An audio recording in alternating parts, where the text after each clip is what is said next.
Now where Babangida don't confess, he don't confess the truth wey some of us don't know tey.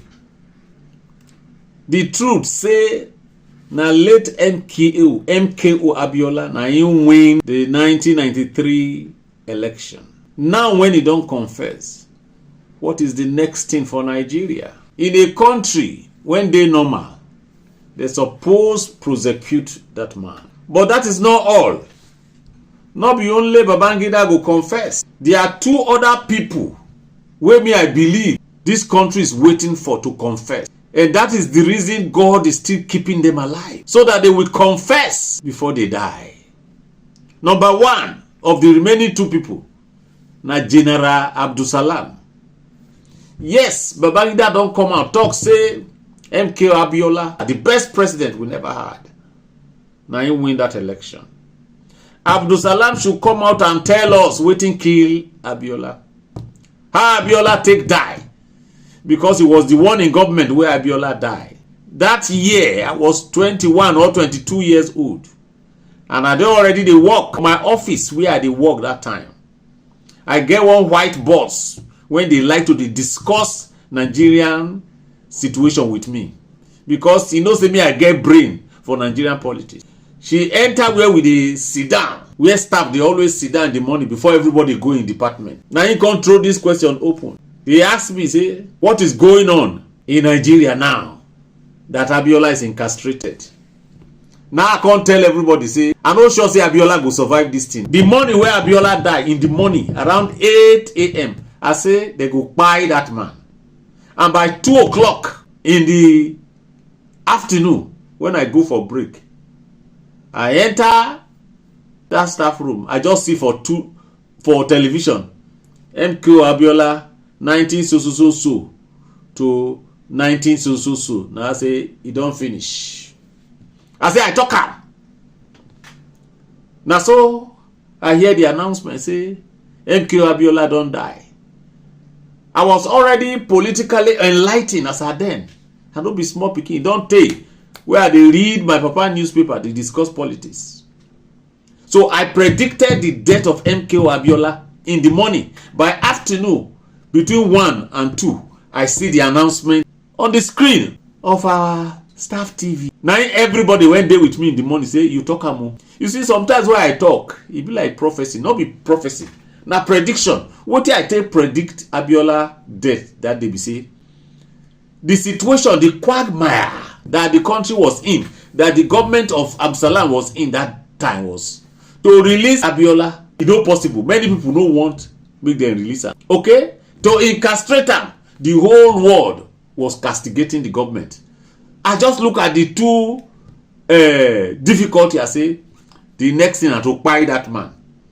I know say those people when they that position then the next thing when they go they think now how to buy that man because it dey difficult to release him and it dey very difficult to incarcerate him.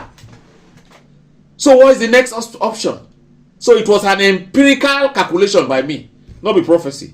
I just did a psychological and empirical calculation. And yeah, I do. I take arrive at the fact say they go buy this man. So I was not shocked when in the afternoon I read them for television. MKO 90 this to 90 that. Now I shall say, hey, it don't happen.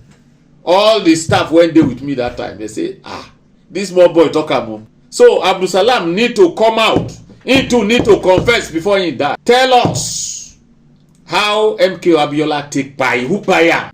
Was it a natural death? Some of us don't believe. I mean they put something for tea for them. We won't know. General Abdulsalam is still alive. When Obasanjo came to power, they set up Oputa panel. They invite him, he no come, he no show up. They invite Buhari, he no show up. Nigeria knows this truth. We always like to move on, but we want to know the truth of the past. Because those who own Nigeria truth, if we not tell us the truth, we not die. We not go rest well. We not go make heaven. The next person, when supposed confess to Nigeria, is General Yakubu Gowon. That is why God is still keeping you alive, sir. God is giving you an opportunity to tell Nigerians some truth. Tell us your own version of wetin happen for that Aburi Accord. Wetin make Ojukwu vex. How the Nigeria civil war take start. Is it true, say between you and late Chief Obafemi Awolowo, say na use food suffer the people of the East? Is it true? Come and tell us. Say they use food create genocide in the East. Is it really the fault of the Igbos? After the war, we know you said no victor, no vanquish. What was your plan for the Igbos? Why are the Igbos still feeling marginalized till date? General Yakubu Gowon, Nigeria is waiting for you to tell us some truth, to confess as well. Truth. At the tail end of a man's life, that is not the time to start lying.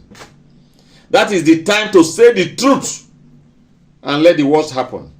So that when the Lord calls you to come to him, you will rest in peace. It's just like woman when get belle for another man come born for her husband. That kind of secret, they follow them enter grave. And it's dangerous. You can never, no matter how you repent, no matter how born again you are, if you don't make that kind of confession, how you go rest in peace? Even God no go accept them. So these three people owe Nigeria some explanation, some truth. You know, this country, any government that comes to power, you know, go back to probe the former government. We just move on. Because everybody gets skeleton for your own cupboard. Who will probe who? Look at for Babangida book launch. See the people were plenty there. Even our president, Alhaji Tinubu, that was following Abiola back to back then. He did there, they smile. A man that you people supposed to prosecute. For killing our aspiration as a people. Because the whole Nigerians overwhelmingly voted for MQ Abiola. And one man truncated that history. And then you are coming out to blame it on other people? Babangida can't blame anybody for the annulment of June 12th because you were the president. You were the commander-in-chief. You were the one in control. You cannot blame Abacha. You can't blame anybody. If I were in government, such people should be prosecuted. Even if they don't die, prosecute them, post-mortem, punish them. As they don't die, finish, still punish them.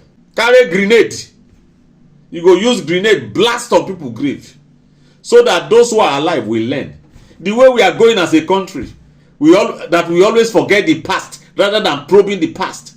We are not going anywhere. If Obasanjo attended Babangida's book launch, I understand, because Babangida was one of those people who went to prison to bring Obasanjo out, and they made him president. So Obasanjo may remain grateful to Babangida, but I don't know why President Tinubu will be there. I don't know why Peter Obi should be there. Because he has become a political lord that everybody go to Niger State to pay homage. Everybody is looking for how to win election and to stay relevant in politics. Otherwise, there are people who should be ostracized. There are people we should no longer talk to. There are people who should no longer be relevant in this country. We can't keep on going like this. Nobody wants to probe the past. We just want to move forward. Because if you are probing the past, no matter how bad a president is, his tribe will still love him. His tribe will come out and start defending him.